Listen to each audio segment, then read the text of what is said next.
আমার পা ভেঙে গেছে।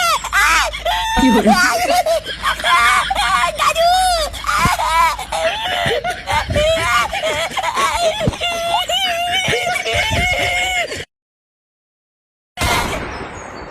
মা, ও মা, মা, হ্যাঁ কি হয়েছে? আরে খিদে পেয়েছে, ভাত দাও। দাঁড়া আসছি।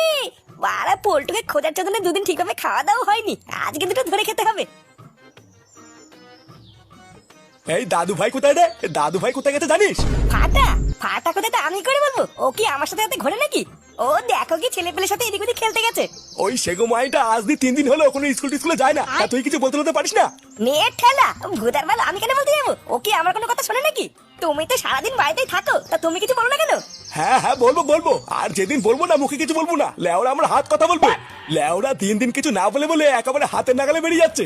এখন তো দেখছি কিছু না বলে আর হবেই না। আর হ্যাঁ, পোল্টুর কি খবর রে? শুনলাম ও নাকি বাড়ি ফিরেছে। হ্যাঁ ওই নামেই ফিরেছে, ফিরেই তো ভূত অজ্ঞান টজ্ঞান হয়ে এখন ঘরে কেলি শুয়ে আছে। অজ্ঞান হয়ে গেছে মানে? ওর আবার কি হলো? আরে কি হয়েছে ওটাই তো বুঝতে পারছি না। শরীর টরীর খারাপ টারাপ হবে হয়তো। ওর বাবা তো ডাক্তার মাক্তার সবই ডাকলো, ডাক্তার তো দেখে বলে সবই ঠিক আছে। হ্যাঁ সে যেমনই থাক, ঘরের ছেলে ঘরে ফিরে এসেছে এটাই অনেক। নে তুই খেয়ে নে, আমি একটু গিয়ে দেখি দাদু ভাই গেল কোথায়। আরে ভূতা ভাত দেবা না, আমি চলে যাবো।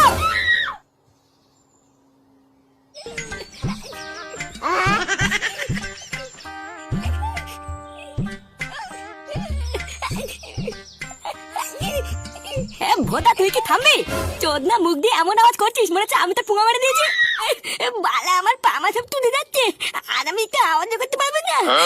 না পারবি না, এরকম আওয়াজ করলে কিন্তু আমি তোকে এখানেই ফেলে চলে যাবো। ভোদা মারা তো যখন পারবি না তখন এই বালের খেলা খেলতে গেছিস কেন? বাড়া মারানোর ক্ষমতা নেই।